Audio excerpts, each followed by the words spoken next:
gonna play a little game. This is called How Well Does Jojopyun Know His Teammates?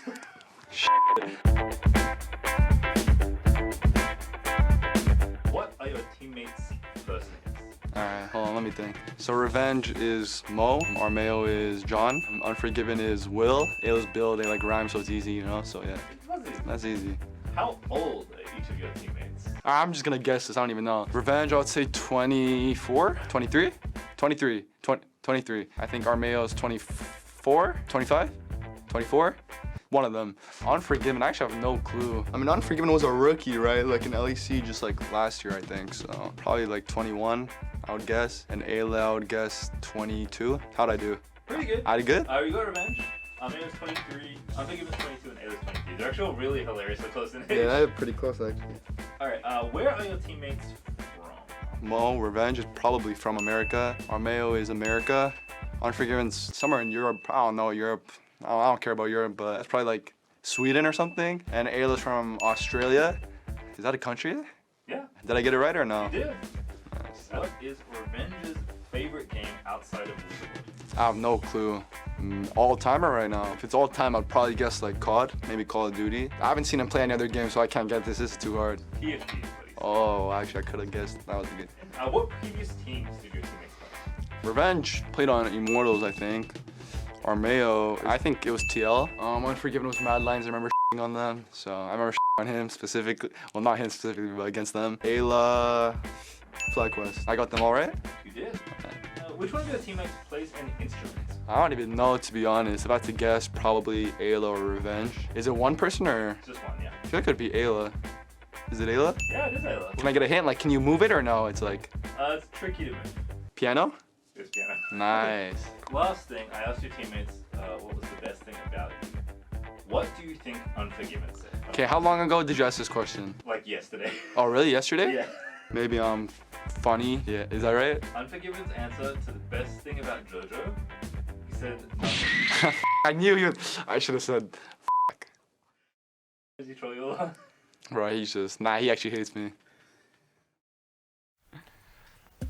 Welcome back, everybody. He's up against Quid today, who's going to be making his LCS debut. And in honor of the fact that he is very close to the word squid with his name, with Quid, he also has a squid as a profile picture on Twitch. We are going to play Quid game. So we are going to make a case for each mid laner and why they're going to win today. And then we'll actually do tug of war based off, like one side being Quid's fans and one side being JoJo's fans. Give me the Quid side first, Emily. All right, so the best thing about Quid is honestly his creativity and the variety of champions that he can play in the mid lane. And if we've learned nothing about the recent meta, it's all about slapping something random in the mid lane and possibly slapping Stack Shiv on it and playing it.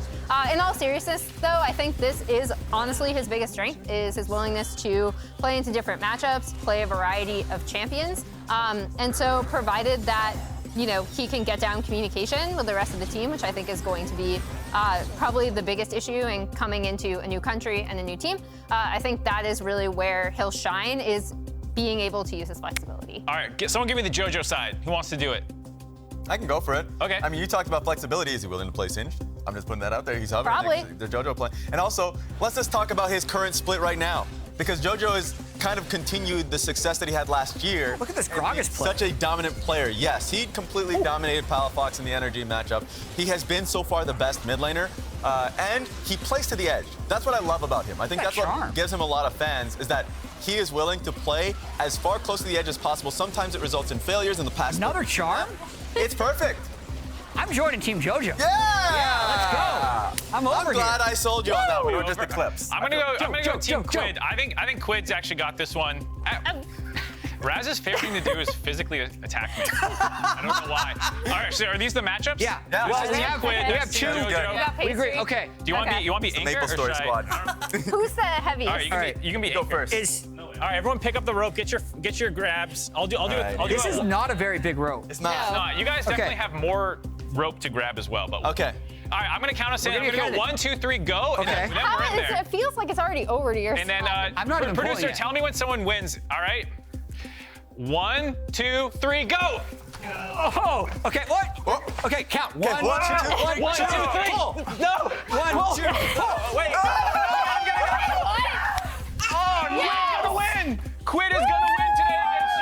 Team Quid. Let's do it. Let's go to casters to make sure this actually happens. See you guys. I guess I'm dead now. You just killing him? Okay. Did we just witness Pastry Time get murdered by Raz? Yeah, Raz may or may not be committing federal crimes on the Analyst Lounge, but here at the caster desk, we're having a good time. Welcome, Fudge. We've had him as a guest plenty of times here before, back on the desk, and now he's back for Summer 23. You guys are coming off a pretty badass win, if I have to say. Yeah, I mean, I didn't feel too good about the win because I died twice for absolutely no reason in the early game. But my team is obviously winning every single game, so I'm having fun just getting carried as the top Limit laner. testing. Top lane doesn't matter. Better It's top fine. wins, man. Better top wins as per usual. I Better top wins. I preach it permanently, and I'm Yeah. still going to keep preaching it for the rest of my life. Top lane is useless. That's You, what I have to say. you like building your static shivs in your top lane? I feel like Kennen is the only one that people really build it on, though. Yeah? Yeah, I think so. You could be the one to change that. I should change that. And be the change you want to see in the world. Exactly. I don't want to see that change in the world, honestly. No one start that, please. Okay, so we got to see the tug of war go down, and the Quid side won, even though the JoJo side started trying to count and do the metagaming. So how do you feel about that matchup? Quid versus JoJo. What are you expecting here? I'm expecting JoJo to be a little bit better just because I think JoJo will likely have more coordination with his teammates. I'm a little bit worried with Quid just coming into the team after 1 week of scrims, Yeah. like 3 days of scrims, Yeah. basically.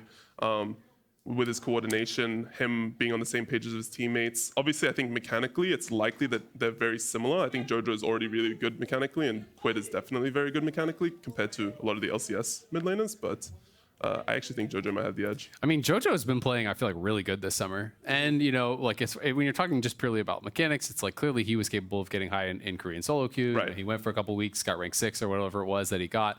You know, JoJo, I think, is really talented mechanically. And I do think it is always really difficult when you're joining a team late in the season when you're not there from the beginning, when you haven't been able to actually scrim, because they were scrimming with Nuke Duck. You know, he talked about that.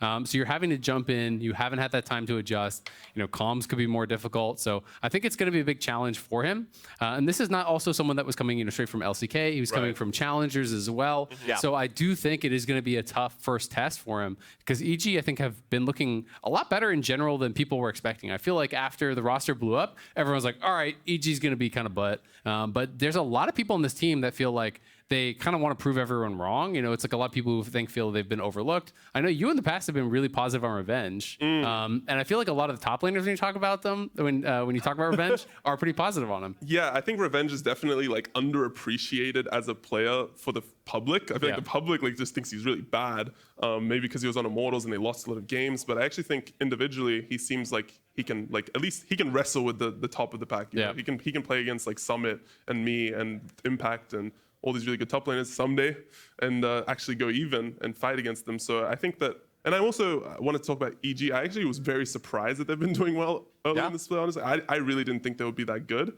But looking at them now, they actually seem really solid. And What surprised you the most about them? Like specifically, is it their team fighting? Is it their laning? I think they were winning games. Yeah, I think they're winning games. But Jojopyun definitely looks really good. I think they're actually pretty coordinated despite just starting and a lot of the players being really new on the team. I mean, 4 out of the 5 players, right, are new. So I think they're very, very coordinated. And I think it's really good to see. Also, Unforgiven, I personally didn't think he was going to be that good. Like, I thought he was actually going to be pretty bad, but he actually looks decent. So. Oh, interesting. He was so good in Academy, though. Yeah, he was, but honestly, when I just never really saw him as a player that stood out to me, I guess. Okay, interesting. But I think he's been doing pretty well. Yeah, no, I mean, I feel like they have been working really well, right? And I do think, you know, it is partially one of those things where a lot of these guys are really motivated, you know, to kind of prove people wrong, I feel like. You know, JoJo obviously had a really hot first year, but then in spring, really did not play very well. Revenge, you know, like you said, a lot of the public don't think he's very good because he hasn't been on good teams. He's trying to kind of, I think, disprove that. Armao's been a guy who's been around the top of Academy forever, but every time he's been in the LCS, he's kind of bounced back.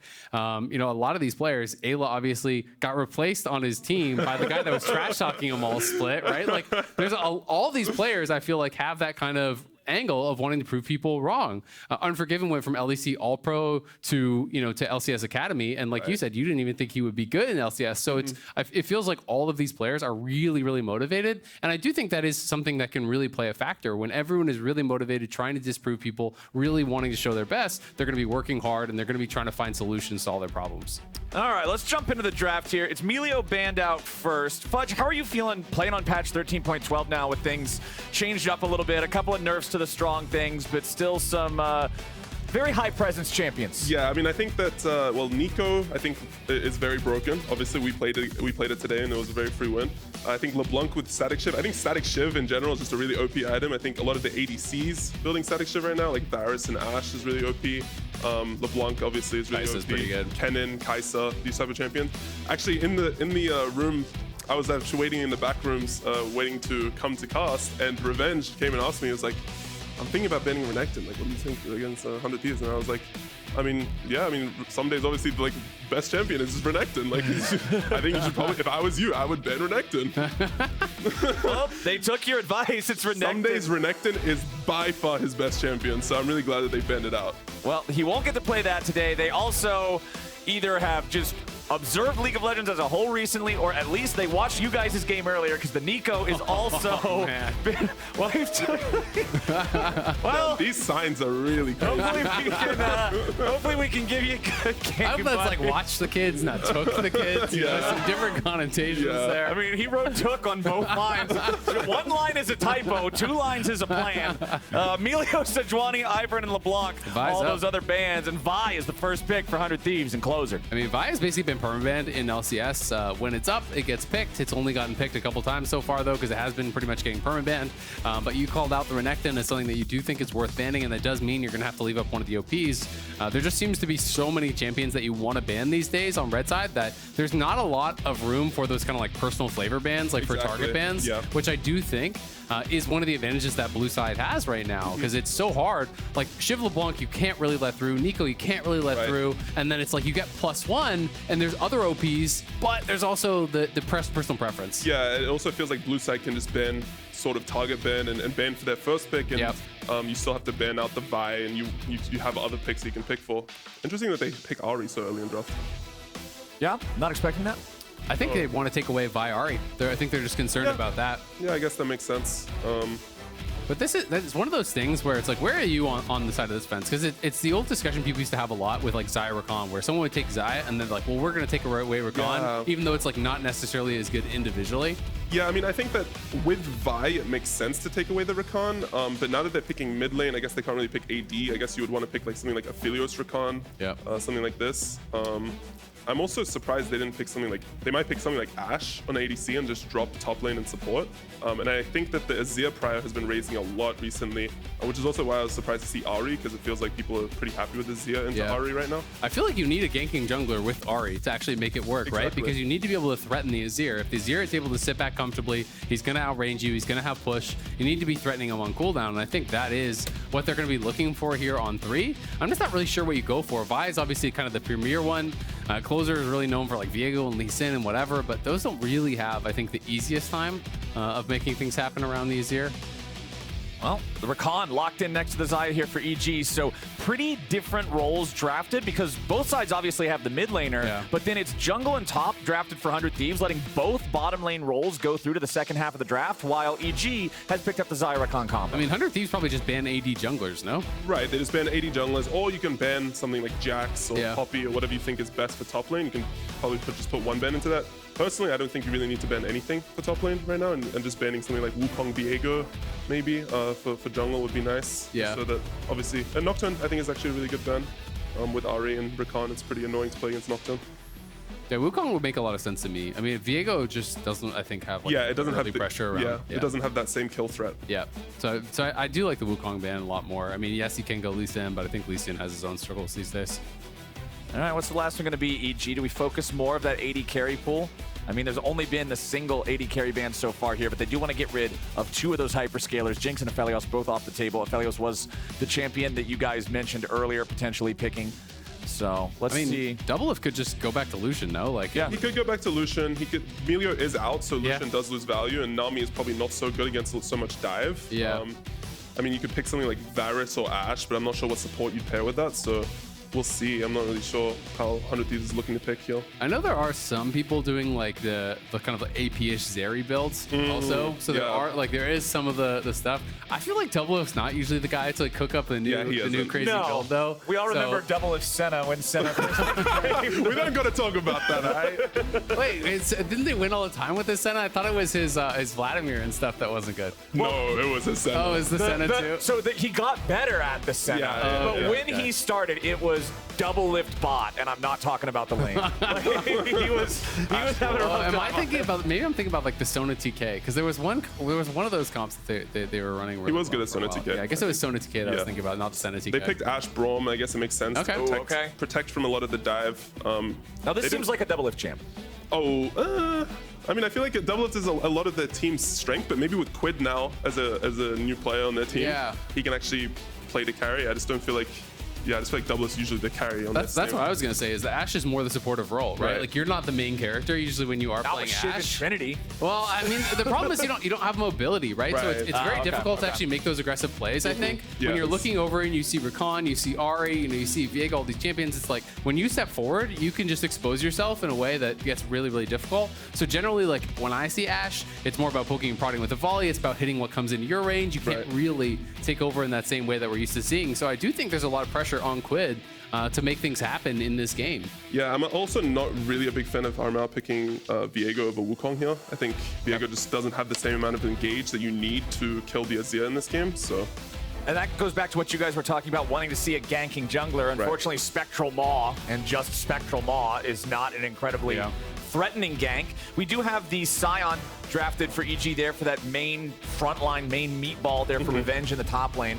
How do you feel about Sion versus Ssumday? Is it just meatball handshake? Yes, or is it Sion Ssumday is very much a meatball handshake where whoever's carries is stronger, whoever's full. How does a meatball handshake work? Are you both holding a meatball and you're just basically saying, okay guys, we have agreed in top lane that this role does not matter. No one come top lane, and whichever bot side wins the game.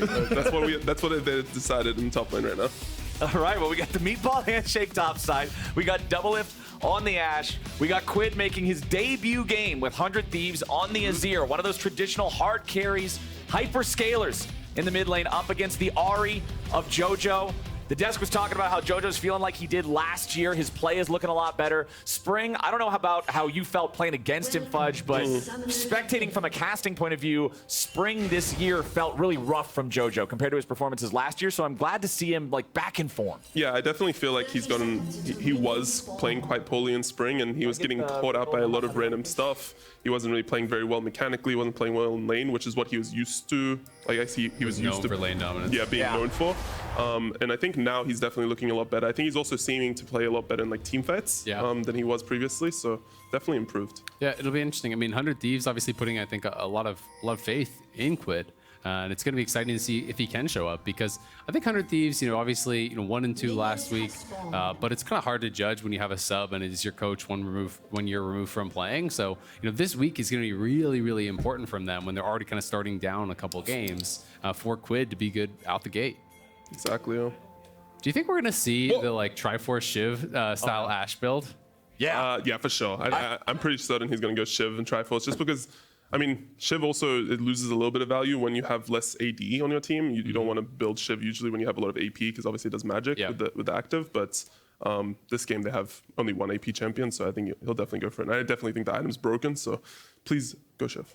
If you can hear me, he cannot hear me. But. Yeah. Probably not at this point. Unfortunately, we are paused. We'll let you guys know as soon as we know anything about what this is. Hopefully, it's one of those short ones where somebody just had a key binding wrong or something, and we can get back into game ASAP. But I wouldn't expect him to draft the Ashe if he's not going for the Shiv build. You draft for Shiv right now. Right, exactly. Yeah. True. So we've established top lane does not matter. Which of the rest of the drafts would you rather play for? Like, which top laner would you rather be? Which top laner would I rather be? Ssumday. Ssumday? Just mainly because I think... I'd rather have an Azir on my team than an Ahri, and I will just protect my Azir, and he will not die this game.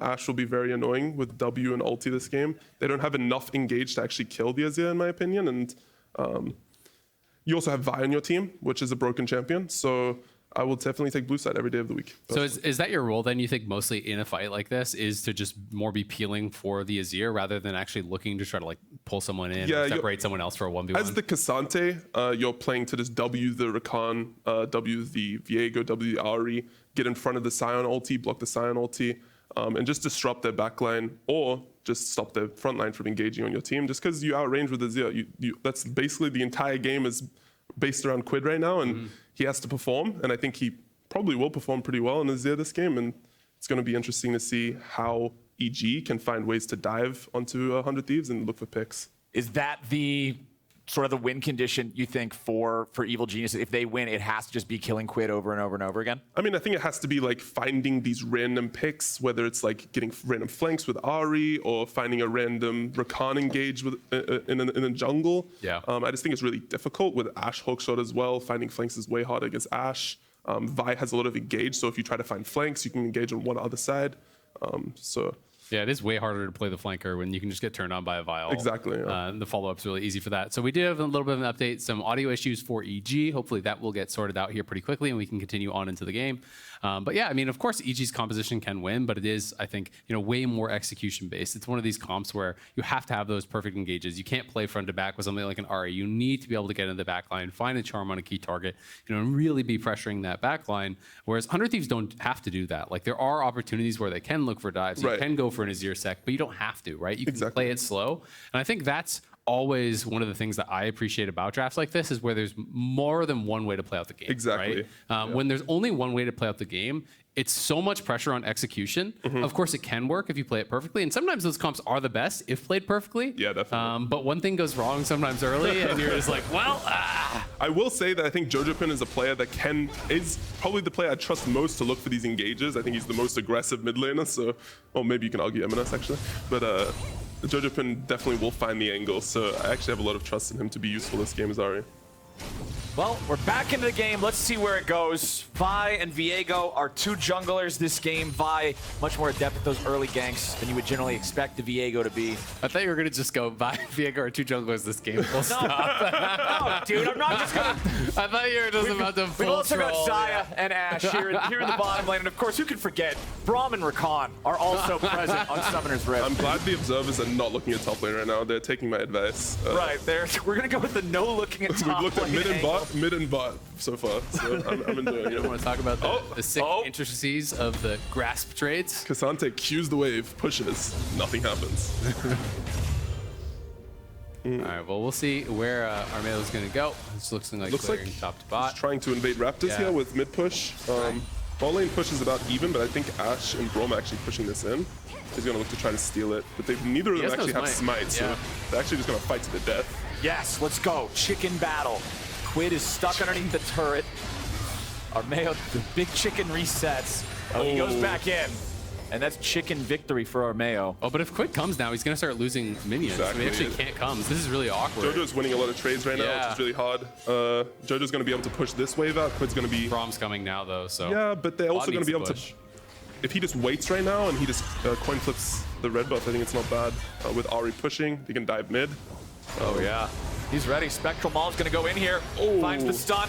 Quid flashing away. Armao had to use the flash to land the Spectral Maul, so he can't chase Quid any further there. 100 Thieves mid laner. He survives, but he loses the flash and has to recall immediately. Honestly, really nicely done by Armao. I think it's a good early plan, clear top to bot, invade red. JoJo has push, and yeah, it is flash for flash. They don't get the kill, but Quid is actually pushed back. He's going to lose some farm. Like, his base is going to be terrible. What is he coming back here with? Yeah, this is an awful base in comparison to Ahri, especially because Ahri has corrupting potions. So he's going to be able to get probably way more value. Yeah, a lot more value, and he also lost a lot of minions here, so not looking too good for 100 Thieves early game. Unless... Doublelift. Ready to go in with the Ashe here. Lands the stun, forces the cleanse out of Unforgiven. Ball Breaker being charged for closer, but he does not engage with it. Busio takes a bit of damage on the back end of the fight here, but Doublelift being forced to use that cleanse. Or Doublelift using the Ghost, Unforgiven being forced to use the cleanse. So at least a couple summoner spells down here. I expect more jungle attention because, as you said, Fudge, they're not going top. Yeah, no, top lane, both junglers can't really kill the top laners this game unless the wave is really bad or they don't recall and TP back. Now that obviously there's no cleanse, they're definitely going to be looking back there again at level 6. Hopefully, yeah, I think they will be hitting 6 around the same time the cleanse will be back up, so... Yeah, I mean, I think if EG like pushes heavily into 100 Thieves, then there's opportunities to pull off ganks. But Braum obviously doesn't have the greatest gank assist. Exactly, like you need to tag him with the Q and proc passive, and then be able to try to get something done from that. But EG, oh, nice engage. Well done from Eyla. Double knock up. Busio and Doublelift. All the way back underneath the turret, boys. Doublelift rooted up by the feathers there at the very, very end. Hit level 4 to heal up some of that damage.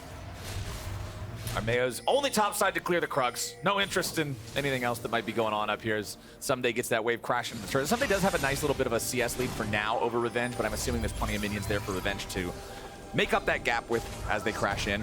Busio and Doublelift, again, at the health disadvantage here, having to respect the Xayah Rakan in the 2v2. I'm interested to see if he'll try to invade Raptors again on Viego. He might be looking for it right now. Yeah, it looks like he's trying to cross the mid. I mean, there's no flash on Azir, so it's really hard for him to fight, but this trade actually is quite good for Azir in the 1v1. Yeah, JoJo kind of lost push. I mean, Azir is like getting pretty low in mana. I don't think it's gonna matter just yet, but Armao's already there and he is starting it up. He does have smite, so should be able to get this, I think. Yeah, I would expect that to go through. Closer is gonna walk over the ward here, so Armao already sees him there. Most of the baby chickens stolen away by Closer. Spectrum off from Armao. Jungler's level 5. Quid rotating over now, but Armao wins this 1v1. They're diving mid with Sion ult. Yeah, there we go. Revenge going in. Oh, he just got tries to go for the outplay here. The charm lands. Decimating smash onto 2. It's first blood back over to JoJo. But there comes the shuffle. Quid buying a little bit more time. Ssumday goes all out. Revenge goes down. Armao escapes the last turret shot. EG's got himself a 2-1 lead. Armao's about to drop. Ssumday needs one more Q, but he ain't gonna find it just yet. A little bit of footwork might close the gap to give him the last in Tofo strike. He's still going. Nice. Nicely done. The cooldowns at the same time. Man, that is heartbreaking. Quid hit 6 right as they started that dive, but did he just not have the ulti, or was he trying to save him for a longer time? So, I'm pretty sure he used E and he ran out of mana. Then he used Biscuit, and I think he was able to get ulti afterwards. Like, it looked like he was full right? But when he hit 6, I thought he was going to have enough mana to do it. So he pulls aside. He's 6 now. Then he uses the E and he Qs. Yeah, he EQs, and now he has no mana. Because I was wondering why it took him so long to get it out. It's obviously tough in those situations when you level up. Yeah, you obviously have to use the E, but like if he had E'd and then ulted, maybe it looks better. Yeah, it looks a lot better. I think at least you get that 1 kill back. Yeah, maybe more. But that's a tough situation. It's hard to blame someone in those like high pressure moments to track your mana costs exactly. Yeah. Well, Evil Geniuses off to a 700 gold lead or thereabouts. You can see with control over this bottom side river, Armao will take the crab halfway to level 6. We're going to keep our eyes on those jungle level timers, markers, whatever you want to call them, to see if they can make those return visits back to the bottom lane. The Ghost for Doublelift, the Cleanse for Unforgiven are both back up and ready to go again. EG does have a massive minion wave built up here that they will be pushing forward and crashing into the turret of 100 Thieves. So if JoJo and Armao want to hang around this bot side, they could try to turn that crash into a Drake play on the side of EG.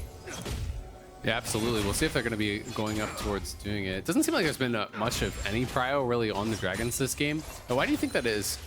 I mean, obviously Viego looked for 2 Raptor invades, which delays a lot of his other camps. So he's just wanting to play for his own farm. He's not really highly prioritizing Dragons just because he thinks getting a lead in the jungle, which has been working out for him so far, will just be more impactful.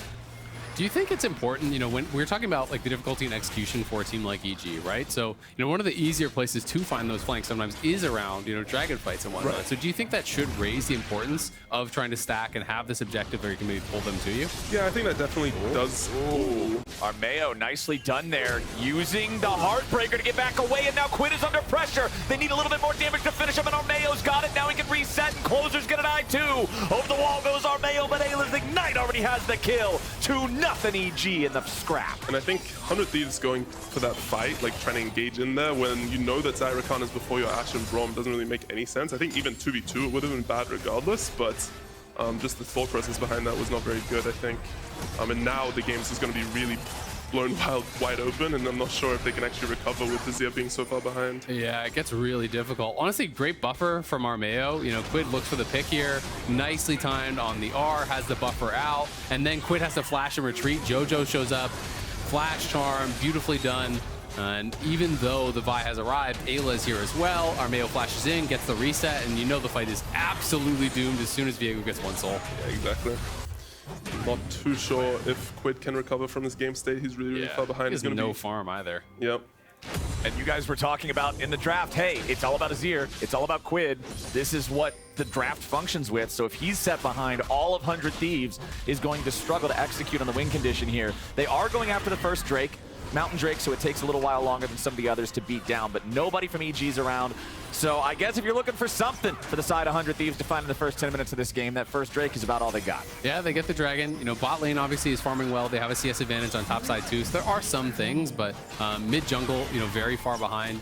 And honestly, it is interesting, right? Because we've seen this actually a number of times when someone comes in first game on stage, teams are just going to go right at them because they know that they're going to be more nervous. Same thing happened actually to M&S. Yeah, as that Ahri ult just, or rather the Ahri almost gets ulted there, where he was playing that Victor game, right? And literally there was an interview after the game and it was like, well, we knew he was going to be nervous. It was his first game, so we're just going to full send everything at him. And EG has kind of crafted this game plan where, yeah, it is JoJo on a champion that has to really play more aggressive to make it happen, but he has those aggressive tendencies. They're going for these invades constantly, and they're looking to dive. Oh, Closer just gets caught. You gotta know there, if the support's going in on you, it's not really a 1v1. He dies for a bucket of chicken. It's a real big disaster for the mid jungle here for 100 Thieves because they're the two main important parts of this comp, I feel, and them being really far behind the Viego and Ahri makes it very, very hard for the bottom top to play. And that Viego has his Trinity Force completed. As of the recent changes to Trinity and Sunderer, I am now a Sunderer hater, Trinity supporter. I'm happy to see the Trinity built here on Armao's Viego. I think she's going to get a lot of value out of that with how far ahead of the curve of the game he is right now. And it's just, if you're Vi, all you've got is pieces, man. If you see this guy in neutral territory, you're not going anywhere near him. Unforgiven has to flash out over the wall. Oh, no. Lord. It's just disaster after disaster. Oh, that's tragic. Oh, no. You have to be hugging that wall, and you can't. I don't even think you can flash over the absolute fattest part. And you've got to kind of flash over the skinnier parts of that triangle. Yeah.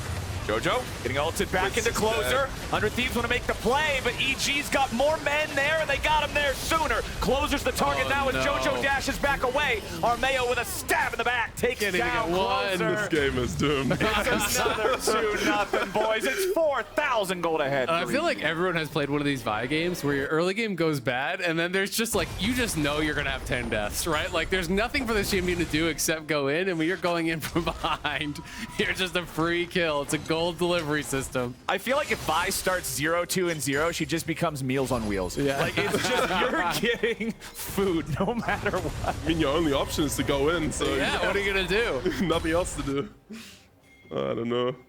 I would be so sad if I was Doublelift right now. I mean, he's got a shiv. Like that was your only opportunity to get ahead, you know? Because the Xayah was completely trolling. She was by herself, and then she flashes over the wall, and you fail the flash. It's just really sad. I mean, obviously, it's not on him that they're losing this game at all, but yeah, it's a very sad moment. Thought is going fine for them. Next game for 100 Thieves, Doublelift Jinx. Right back to it. Come back tomorrow. Hey guys, Ssumday is up 20. Oh, man. Quid. I'm getting some... Okay, he lives. Okay, he lives, guys. It's cool. Yeah, JoJo did not have a flash to immediately follow. You can see JoJo's flash timer is just about back, but not quite there. So... You already know JoJo's going to flash for that 100 gold right there, like that 150 gold. He's already like worth nothing, but he has to flash for the ego, you know? Yeah. You got to let him know. It's about sending a message. Exactly. Break the mental. They're dominant. Ssumday is doing very good right now, guys. He's up 20 CS. Yeah, he's playing lane extremely well. And that for sure is going to have a large impact on the game. And yeah. This will offset the advantages in the mid and bottom lanes, as well as they're both solo lanes and therefore are equal. 100 Thieves are moving up towards that top lane, trying to knock down this turret plate while they still have the chance. Only 30 seconds left for those plates to stand. While JoJo's just going to race them to first turret here in the bottom side. He'll take that one down by himself. Solo gold on the Ahri. 4,500 lead for Evil Geniuses, man. Yeah, I mean, JoJo is almost at 6K gold, and Quid over there is 3,900. So, like, that's a roughie to be down 2K this early on in your individual matchup. JoJo's going to have Mythic completed whenever he wants to go back, but he's even just pushing this one in. The jungle advantage is just as big as well. 2K in jungle, 2K in mid. It's even 600 ahead now for Unforgiven, who's starting to pick up some of this extra gold. So, how do you feel about 100 Thieves as a whole here, Fudge? Because we started off on day number 1. Everybody thought they were looking pretty hot. Like, they stomped FlyQuest. But then we've seen what FlyQuest actually has had happen to them. And so if 100 Thieves' only win is versus FlyQuest, are they on the struggle bus? Yeah, they're definitely struggling right now as a team, and I think it's it's a hard position to be in, obviously, with your mid laner who obviously doesn't speak the same language as majority of the players, or at least doesn't speak it very well. It's really hard to be on the same page, and you're gonna have a lot of issues, especially when you start losing games. Oh, they've already killed Doublelift. They start the fight off, blowing up the enemy AD carry. They follow it up with the mid laner. Both kills go to Armao.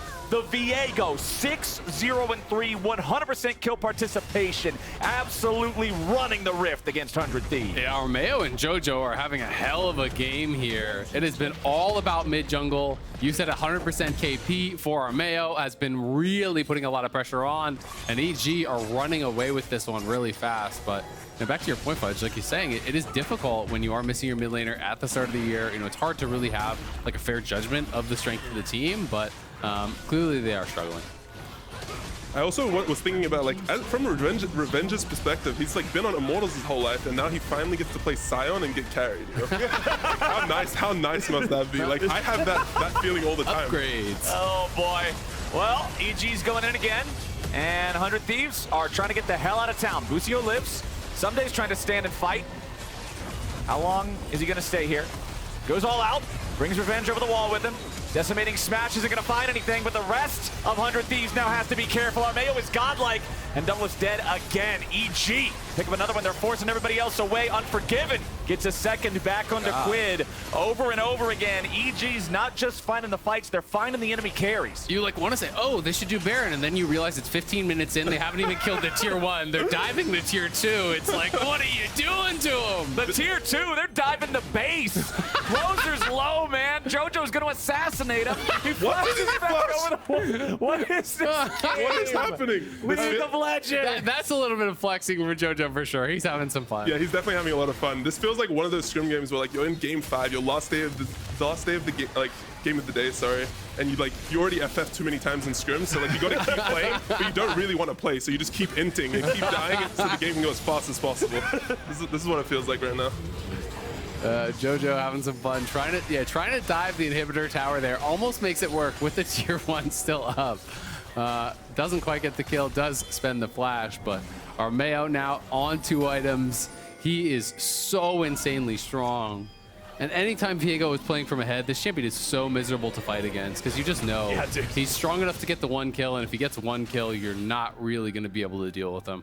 Trinity Force, Black Cleaver, and tier 2 boots all done 17 minutes into the game on 2023 jungle economy. This Armao is feeling good right now. He's having the time of his life. Can't get on a team, get us on a team, and then plays like this? Damn. Must be happy. Living the dream.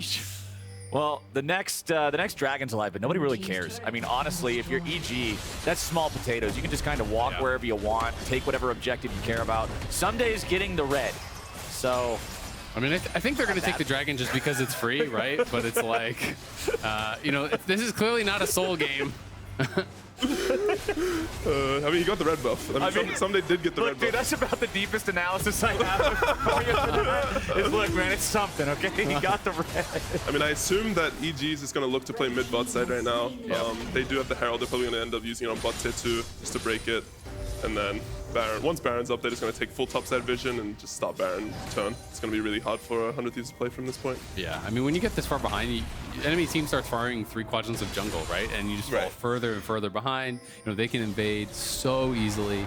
It's really difficult. Like, you need to group up like this. They need 4 members to reclaim any vision in their own jungle.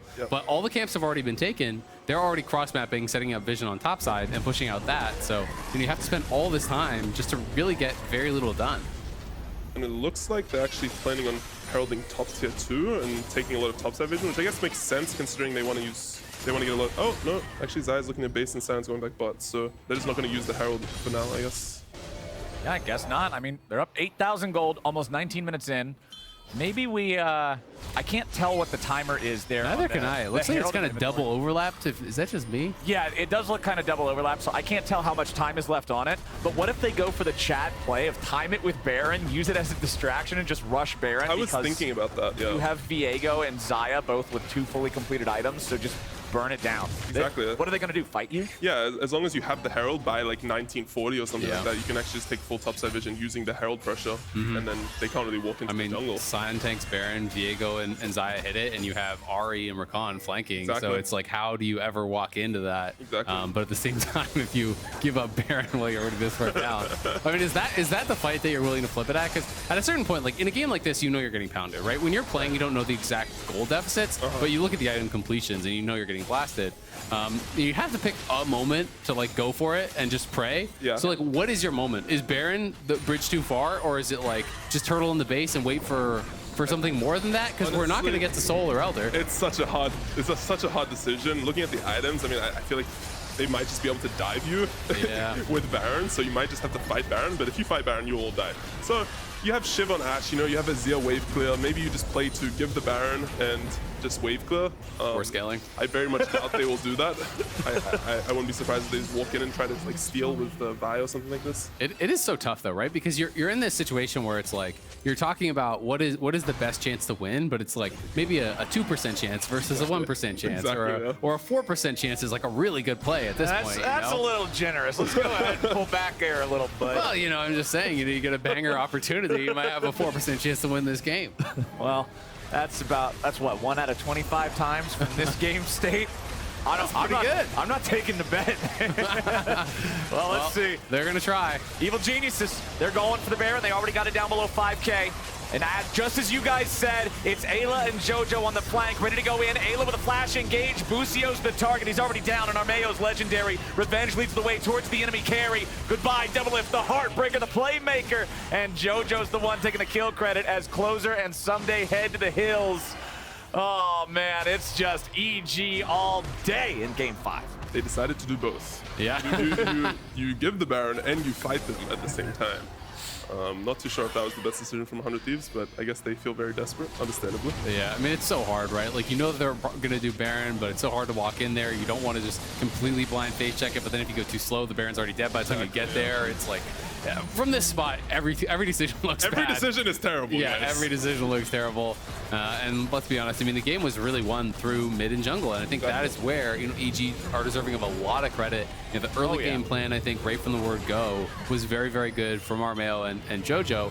And, you know, they were preying on the fact that this is the first game for Quid on stage. You know, going to be maybe dealing with a little bit of extra nerves, but this is an absolute pop-off game for Armao. Yeah, and I think JoJo was actually playing really, really well in the first couple like levels of lane, getting Azir so low and just threatening the dive. You know, it's really, really hard for Closer to play from that position. I mean, I think it's like when you play that aggressively, like I like when players aren't nervous to actually force out resources constantly, right? Because every single time his W is up, he goes in, he's walking around the soldier, he's forcing Quid to replace another soldier, use that cooldown, then you're gonna lose push because you don't have the soldiers on the wave, and it's like you're just constantly chipping and poking and taking out these resources from the Azir to the point where he's falling behind in health, he's losing the push, losing in all ways. A huge Azir ultimate. A massive shuffle onto Sion. 100 Thieves are going in, but the problem is it's already on the tank, and now can they find it? Nice shutdown back over onto Eyla. Maybe it's the fight after all. Armao gets one back, possesses Quid. Defensive heartbreaker back into the fight. Unforgiven joins up, but 100 Thieves, they engage on the enemy tank, and for the first time this game, they come out on top in a skirmish. I mean, it worked out. They do get that sweep in, but the Azir turret, it seemed like, was doing a lot of work because EG was kind of fighting past it, and I think it was hitting a lot of these squishier members. And that tower still has to be respected, but EG will be able to pull back. They're going to be able to grab this dragon. They lose a couple kills, but at the end of the day, it's +1 kill, 400 Thieves, and they're not really going to be able to do anything more with it because all their jungle camps had already been taken. They can reestablish a little vision. Yeah, and here Revenge was sort of just overstepping. The Xayah was on mid-wave, obviously, and he wasn't thinking about the Azir turret, and I agree with you that the Azir turret was actually a big factor in that fight. But mainly that Xayah was just not there for like basically the entire fight. Yeah. And when Revenge knows that he has no flash, he sees Azir, and his Xayah's in mid lane showing on the wave, this is pretty obviously going to engage when you look for a fight. Good job, Quid. Yes. Great We job. got to play. We needed Azir to make plays this game. Unfortunately, from the very word go, the deck has been stacked against him, but he finally found something there. Doublelift completing his second full item now with the Trinity Force all the way done. I mean, Shift Trinity. We were talking about the combo. It's strong, but the problem is you look over and Unforgiven's a full item up, and yeah, Armao is like 2 items up, and oh my god, he is not afraid at all. Dude, just 1v2, jumps right in on top of him. He's got no concerns in the world. Stopwatch and inventory. And when you're continually pushing the game forward like this, getting all this money, you have the problem of, well, what if I go back to base and complete my GA before I use the stopwatch? He's looking for a chance to use the stopwatch. Exactly, he wants to end. Because if you don't, if you upgrade it without using it, you're missing value. Yeah, exactly. You're missing a lot of value. It's tough when you're that rich and just making so much money. I have no opportunity to use this. You know? Gotta be efficient, you know? Yeah. So he needs to adopt the JoJo mentality. Ult over the wall, you know, into the base. You'll find a window to use that stopwatch, but the GA already completed now. Efficiency loss, never to be regained. My jungler. 9x this Blabber jungle. would never. Blabber and Armao are very similar. They are very close friends, and they talk about jungle permanently. Yeah? Well, Armao was obviously the positional coach on C9 last split, right? So we're all pretty close friends with him, and it's a funny guy. Is it fun to see him succeed then?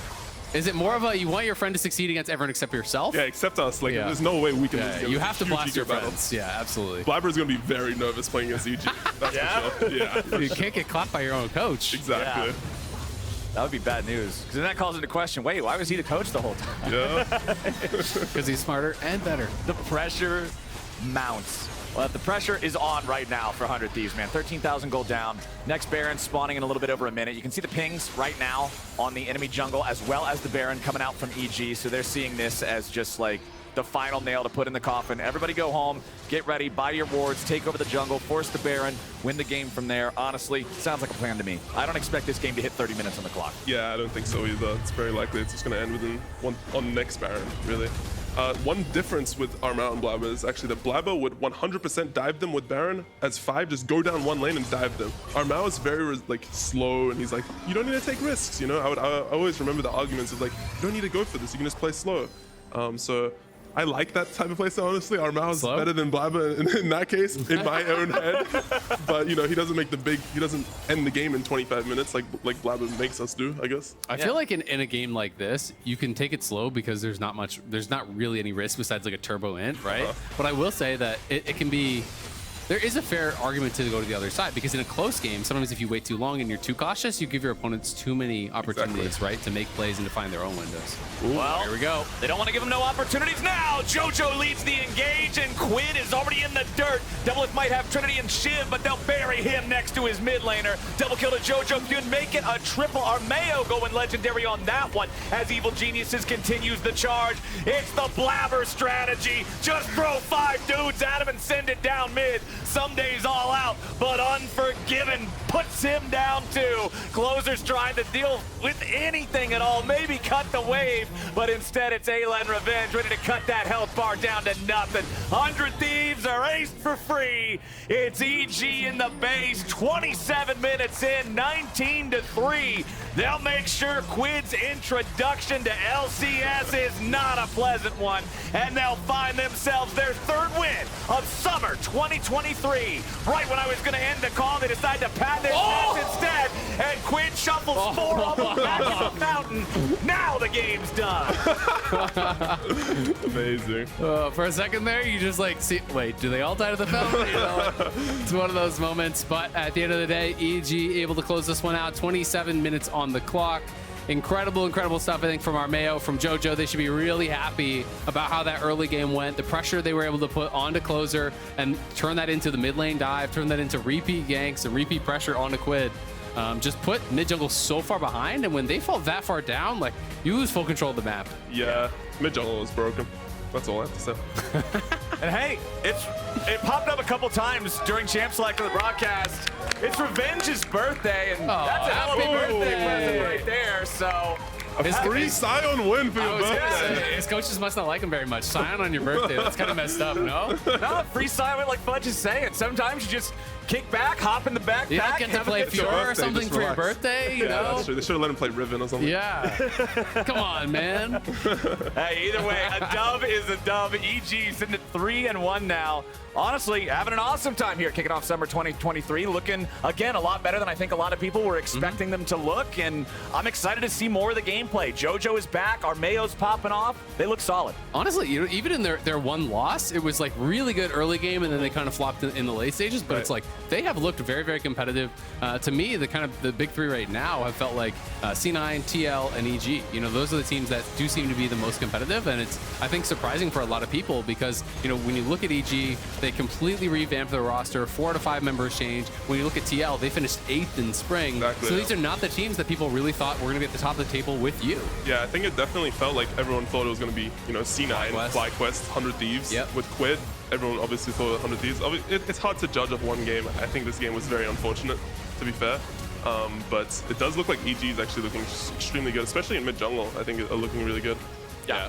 And it is one of the mid laners that, like, if you're going to be pressured, it's not the guy you would want to be fighting against, right? You're coming in, you're going to be nervous, your first game on stage, and you're playing against JoJo, who's going to be going crazy, you know, trying to be aggressive, trying to be in your face, and they clearly had a strategy to really attack him. So it's not one of those mid laners that you can sometimes just kind of sit back and farm against. Of course, we can't judge entirely off of one game. Like we talked about earlier, M&S's introduction on his Victor back last split was a little rough when he got focused as well. So hopefully 100 Thieves and Quid can get it together a little bit more and find that synergy, find their team play. I mean, it's happened so many times. I remember being in the crowd for the first ever Jensen game when he played on Cloud9, and he was down something like 120 CS to Bjergsen and then won the game.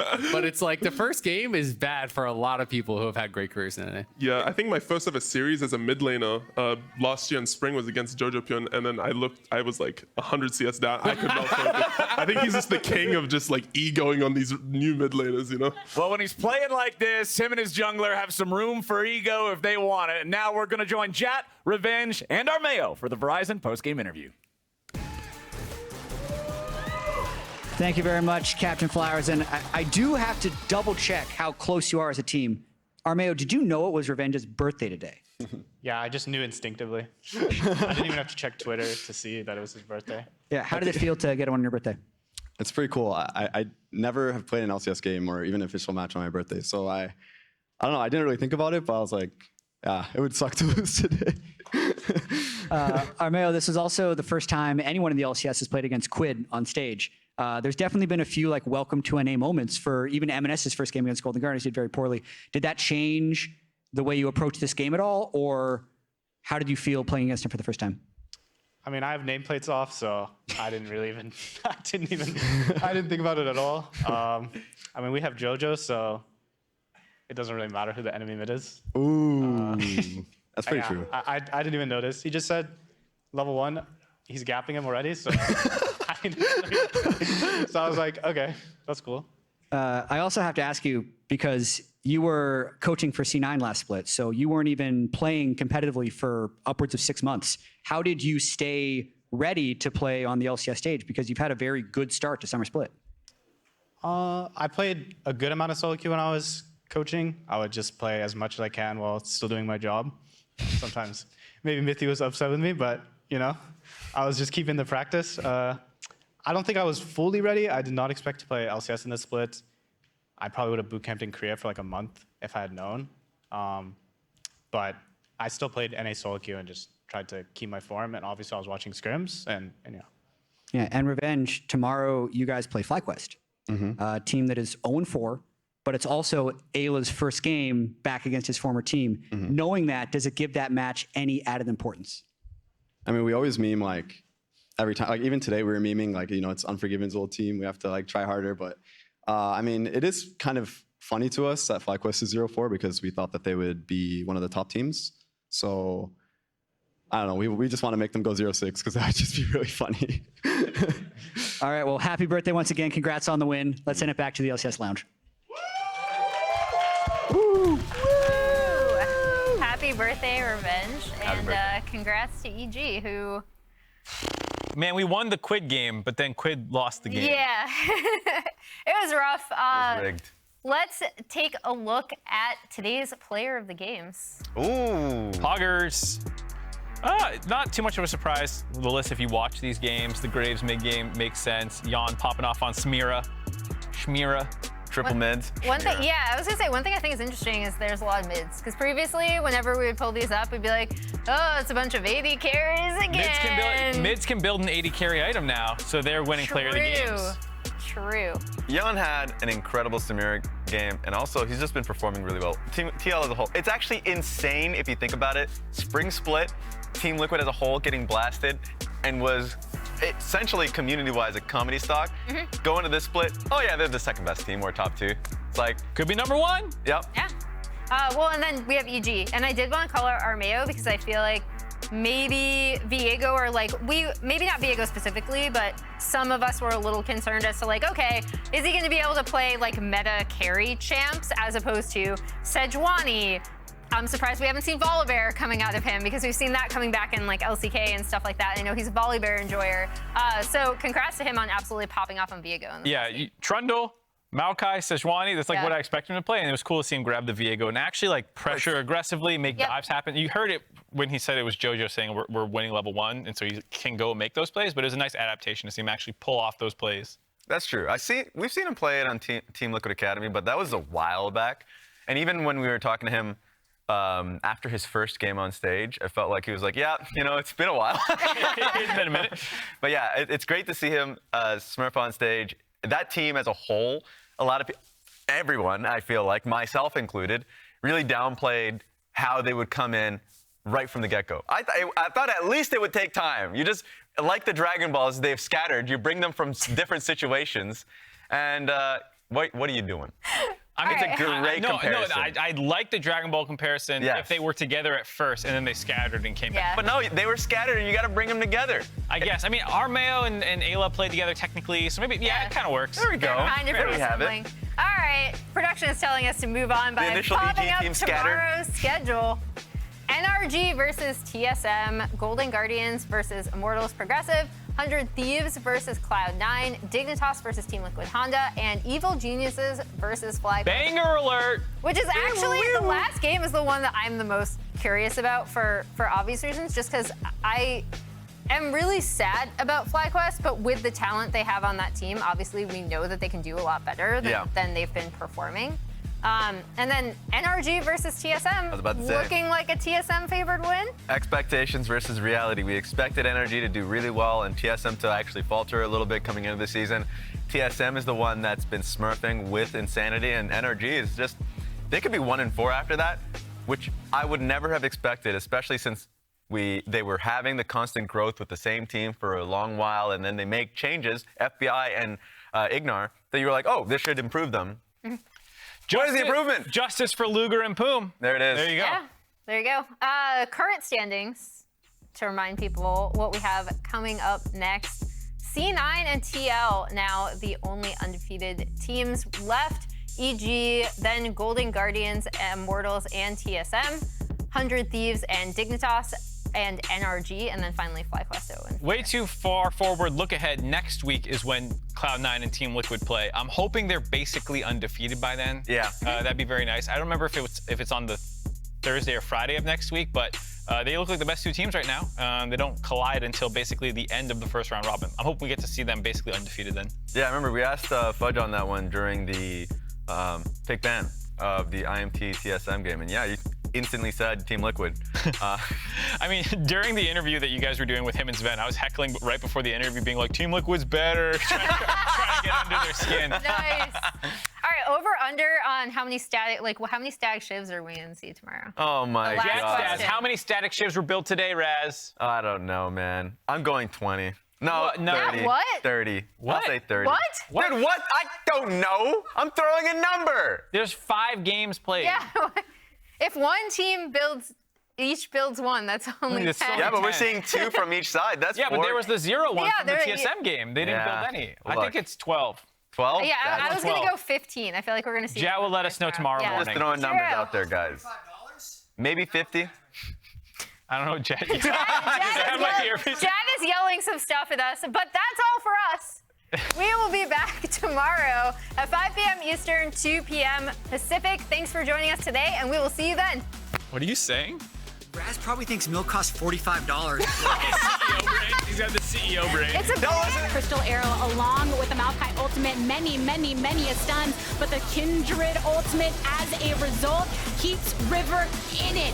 Slamming into the back, River flashes away, and first blood is drawn by Jensen. Pori goes into the back line, tries to get the kill onto Rich, but has to go golden. It's a shutdown onto Stixay, but the entirety of the bot lane for Dignitas has been killed. Double kill for River, and Golden Guardians want to lock their sights on the remaining members of Dignitas. Golden Guardians with the Baron, Golden Guardians with the Ace.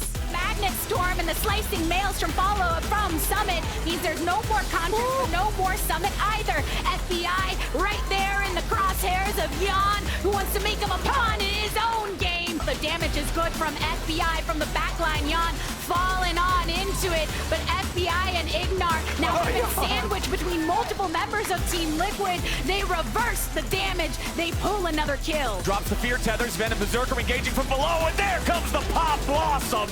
And it's first blood over to C9 and Ibanez. Blabber still in the 1v1 against Spica. Here with the Drake pit, his Prince is chased away by Berserker. Blabber gets the kill in the 1v1 of Berserker, picks up another. FlyQuest are dropping to the ground, and Sven's burying them. Hey, try for fight, okay? Yeah, play for fight, guys. Play for fight. I think I can move out here. Look at this guy's here. Yeah, ready? I'm here. Yeah, I'm play slow. Look at you, look at you, look at you. Azir's dead. Azir's dead. Right to behind, right to behind. I'm behind. Vamos! Solo leads the charge. Turtle with the Gale Force away. Kenby with a flash forward. The bailout comes through, but it will not save them. Decimating smash on the 2 as Kenby barely keeps himself up, and Solo's looking to tank everybody with a double kill back over to Insanity now. Another decimating smash.